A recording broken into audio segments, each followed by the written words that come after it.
con Ricardo Bujaile, que se ha sentado con nosotros, nuestro invitado. Bueno, hombre de campo, hombre que ha ocupado un rol preponderante, ha sido ministro de Agricultura en la anterior gestión. ¿Cómo ves la situación financiera, ¿no? Estos dólares que se pretenden lleguen en agosto del campo y que el gobierno lee, la lectura es, el campo los está retaseando, se los está guardando. No, yo creo que... Buenas noches. ¿Cómo andás, Ricardo? ¿Cómo te va? Creo que es una lectura equivocada, porque lo que hay que mirar es la historia de cómo se ha venido liquidando en todo este tiempo.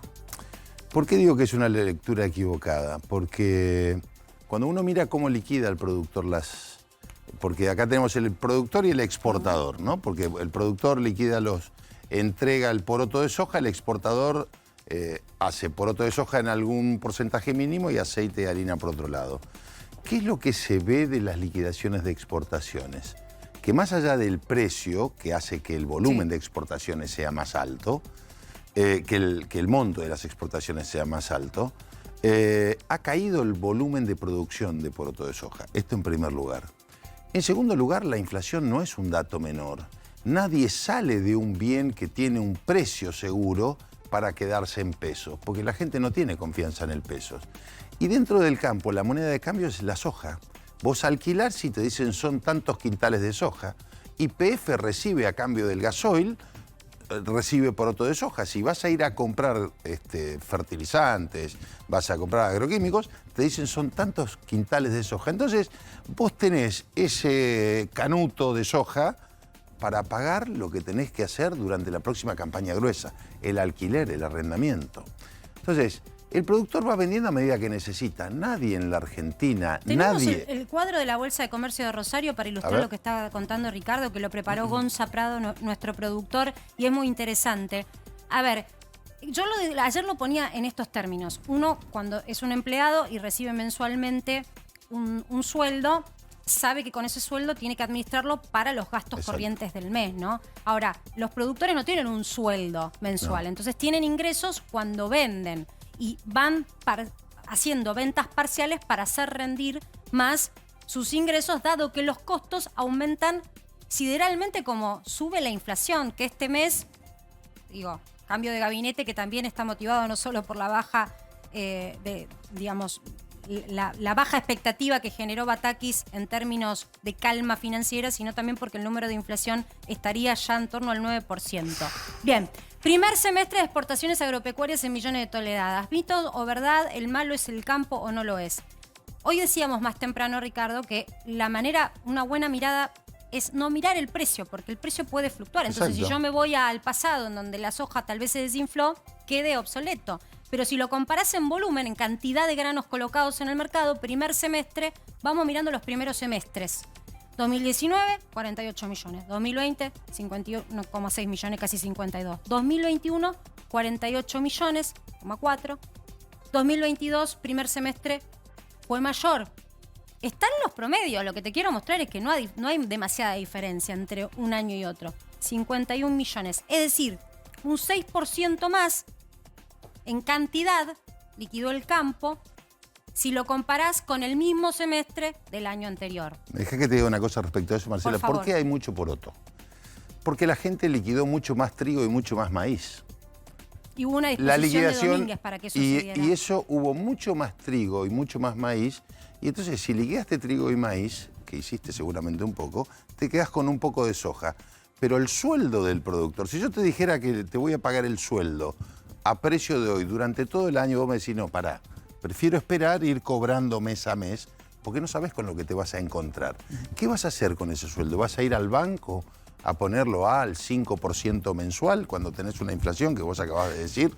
Ahora, ¿sabés qué, Ricardo? Yo intuyo que es irreal quedarse en la coyuntura. Así es. En la coyuntura de la medida tomada por el Banco Central y quedarse en la coyuntura del viaje de Batakis, pues me parece que las dos cosas fueron parte de una cuestión transitoria. Sin dudas. Acá lo que se abrió es una ventana de 2 semanas para tratar de resolver. ¿Nos va a bancar el fondo? ¿No nos va a bancar? ¿Cuánto quiere que recaudemos en el periodo previo a recibir 4.000 millones de dólares en septiembre? Sí. ¿Qué garantía le vamos a dar a eso? ¿Y qué hacemos con el campo que necesitamos que liquide y le necesitamos darle una manito? La verdad es que la propuesta del Banco Central no incendió todo, Todos la tomaron a regañadientes diciendo, bueno, qué sé yo, pero nadie dijo, no, vamos al paro, prendemos fuego todo. Y ahora lo que viene, después de que vuelve Batakis y tenés la propuesta, digamos que aceptada a regañadientes del dólar soja, el gobierno prepara con intención de permanente cambios en el gobierno y en el gabinete, con Sergio Massa en el centro de este nuevo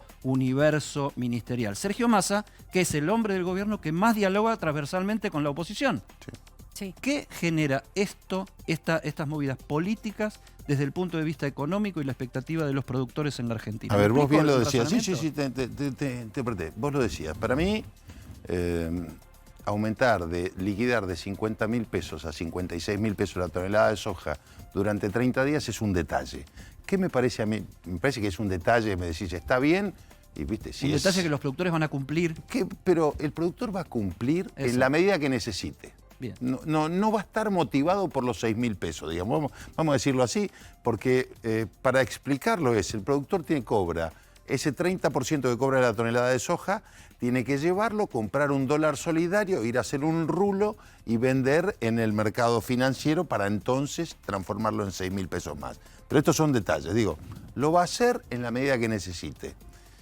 ¿Qué me parece importante a mí? Que en estos 30 días el gobierno vea, analice, que puede modificar fundamentalmente la relación con el campo. Y cuando digo la relación con el campo es entender estos problemas que estamos hablando. ¿Massa te genera expectativa en ese sentido? Yo lo conozco a Sergio Massa y yo tengo buen diálogo personal. Como legislador tenés que tenerlo, me imagino. Pero es el presidente de acá. Yo tengo buena relación personal con Sergio Massa. Si él lo va a poder hacer o no, y todos sabremos que tenés que mirar para otro lado también. Habrá que preguntarle a Cristina. De tus conversaciones con él, ¿crees que es lo más potable que podría hacer el gobierno para entablar este camino que crees que hay que encarar? Creo que no es un problema de nombres, es un problema de plan y es un problema que el gobierno se ponga de acuerdo. Porque mientras una parte de... Los otros días tuvimos una sesión. Mientras una parte del gobierno, de los diputados estaban en las bancas sin carteles, había otros que ponían salario universal. Entonces vos decís, asumís vos, Edi, como ministro, y decís, che, ¿qué hago? ¿Voy para acá o voy para acá? ¿Con quién estoy hablando? ¿Con quién estoy hablando? Entonces, a mí me parece que sea Sergio Massa, con quien, más allá de que podamos tener diferencia, él está en un espacio, pero creo que Sergio lo conocemos todos, es un tipo que habla con todos transversalmente, como decís vos. Lo que hoy necesitas es saber hacia dónde vas. ¿Qué vamos a hacer con el gasto público? Vos ponías ahí qué va a hacer la gente si le falta plata, reduce gastos.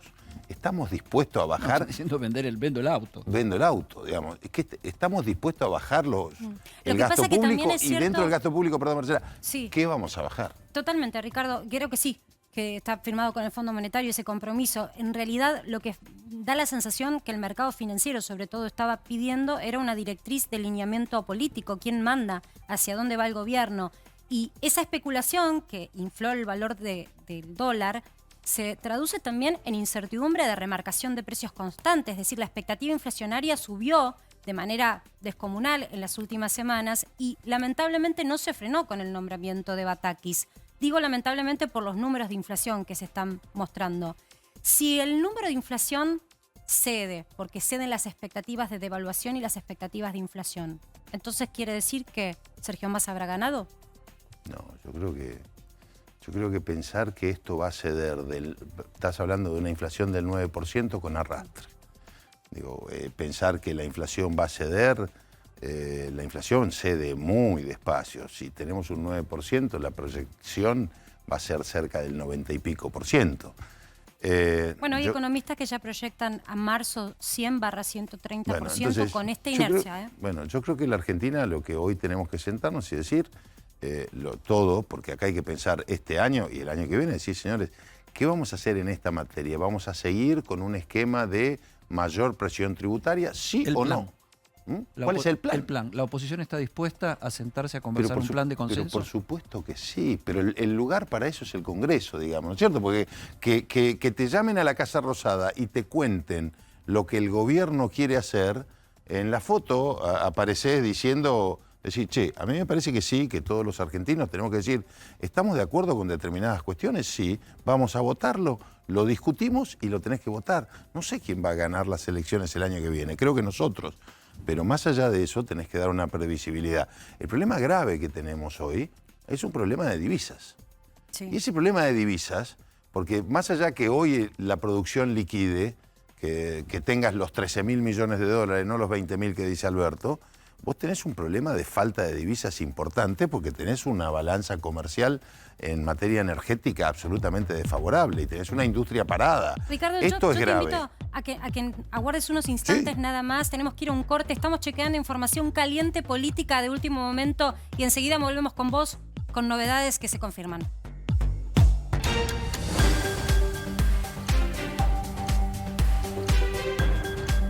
Y la información de último momento tiene que ver con la especulación de toda la tarde de hoy. La jornada del mercado financiero finalmente tiene una conclusión. Asumiría Sergio Massa entre lunes y martes como un nuevo rol en realidad, un superministro que tendría todas las aristas, todos los botones de la economía bajo su mando.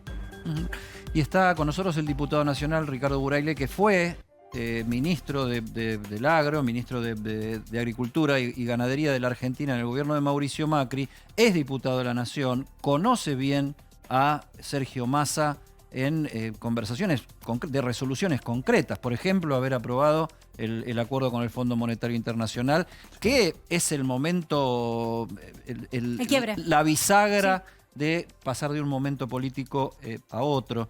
Lo decíamos en el bloque anterior, pero ahora que todo va tomando más temperatura y más calentura, y que no se sabe el formato que va a tener la gestión esta de Massa, si va a ser ministro de Economía o va a ser alguna cosa más superestructural que agrupe. Pero vos planteabas, Ricardo, que acá el tema, más allá de Sergio Massa o no, con quien decías se puede conversar y está aprobado, el tema es el plan. Claro.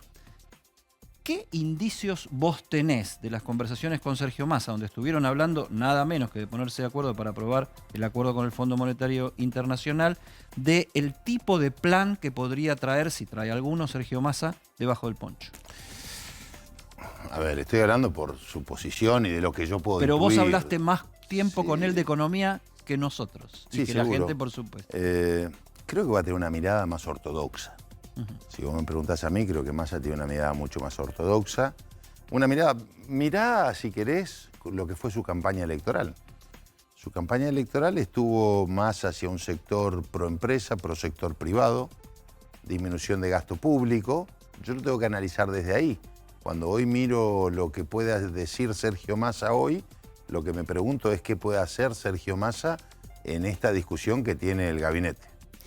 Bueno, acaba de tuitear Massa. Me encanta, porque esto es House of Cards, es nada.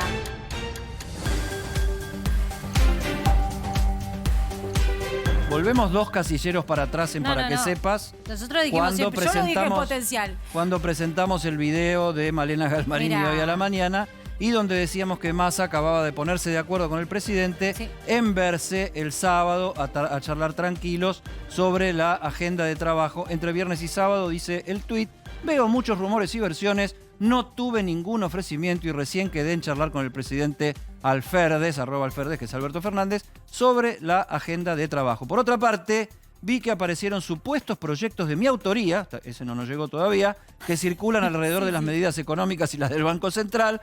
Que quede claro que venimos trabajando en línea con el BCRA, con el Ministerio de Economía. Cuando tenga algo que decir o el gobierno decida anunciar algo, se hará por los carriles correspondientes. Entonces, volvemos sobre nuestros pasos informativos. No, espérate, volvemos sobre nuestros pasos informativos. Dos pasitos. Dice, no tuve ningún ofrecimiento. No significa que el gobierno no lo vaya a ofrecer y no significa que ya esté acordado entre el presidente y la vicepresidenta y que en realidad, en rigor, el buen gusto de Sergio Massa sea esperar a que esa oferta llegue por el carril correcto, frente a frente en una foto con el presidente. Y por esperar, experiencia, ¿no? Ricardo no nos va a dejar mentir, estas cosas también se tiran a rodar para ver cómo prenden, cómo pegan y qué reacciones generan, así como en capas de cebolla, ¿no? En el establishment, en el círculo rojo, en la dirigencia política, en la oposición. Acá tenemos un dirigente opositor vinculado al agro, que fue ministro de Agricultura, y que no le cae tan mal que un Sergio Massa termine siendo una especie de superministro de Economía. Digo, depende de lo que haga, repito, con Sergio hablo desde lo personal. Por supuesto que tenemos diferencias políticas y visiones enormes, pero cuando vas, el mejor ejemplo que vos pusiste fue lo del Fondo Monetario. En algún momento se trancó y nosotros íbamos a votar en contra. Lo arreglamos en el despacho de Negri. y vino el presidente de la Cámara. Yo creo que hoy quien asuma tiene que tener esa actitud. ¿Cómo fueron esas conversaciones, Ricardo? O sea, ¿cómo se habla eso en la realidad, la votación de un Congreso de la Nación que tiene que ver el contenido de un acuerdo con el Fondo Monetario Internacional? ¿Qué discuten? Dicen, voy a favor, voy en contra, dame tal cosa o dame tal otra, o empiezan a hablar el contenido. ¿Cómo es esa conversación? Una conversación así, despacho de Mario Negri, vos, otros diputados, Sergio Massa. Teníamos ahí una redacción del proyecto que vino del Poder Ejecutivo con el que no estábamos de acuerdo. El qué estábamos de acuerdo, lo que teníamos que discutir era el cómo, y ese cómo era la redacción. El oficialismo pretendía una redacción que nosotros no estábamos de acuerdo, porque dejaba una ventana abierta que no podíamos aceptar, entonces nosotros proponíamos una redacción. Íbamos a aprobar responsablemente todos, y eso lo sabíamos, porque vos contás, eso es la importancia de tener un bloque. Cuando vos decís tengo un bloque y sos presidente de bloque, tenés determinada cantidad de diputados atrás para una votación. Entonces le decís, nosotros proponemos esta redacción.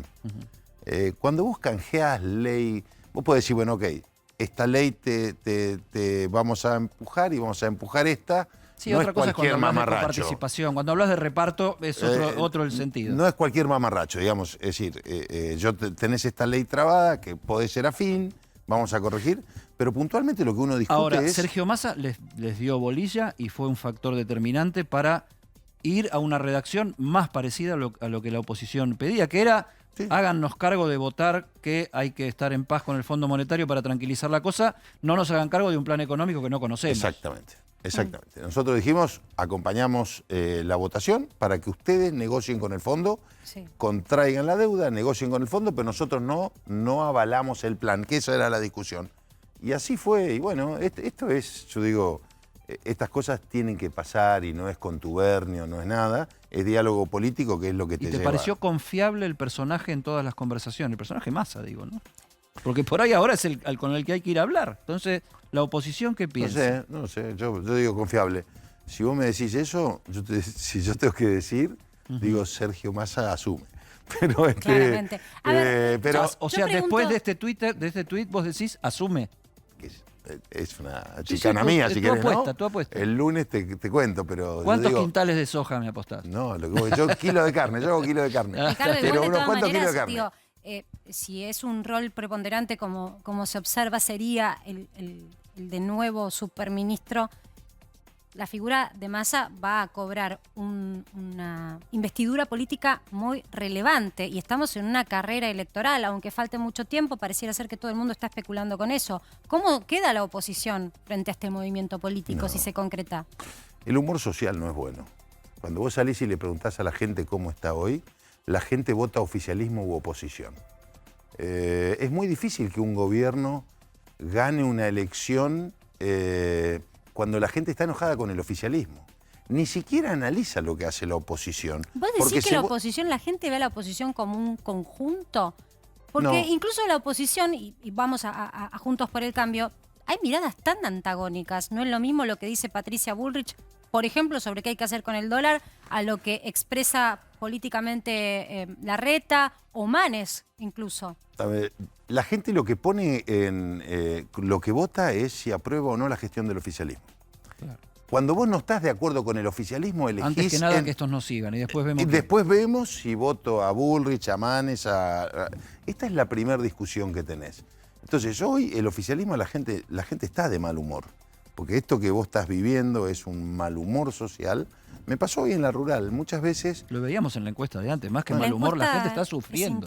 Bueno, entonces eso vos decías, cuando vos te privás de determinadas cuestiones, estás de mal humor, ¿entendés? Porque ya el sueldo es para comer. Hoy el 30% de la sociedad con una canasta básica de 104.000 pesos, el 30% que están registrados en el SIPA, es pobre. Casi por sí o por no, porque se nos acaba el programa. ¿El factor Cristina pasa a ser fundamental en esta conversación de las próximas horas? Central. ¿Qué haces con el ministro que vos pongas si Cristina no avala las correcciones que tiene que hacer? Le va a tener la suerte de Guzmán.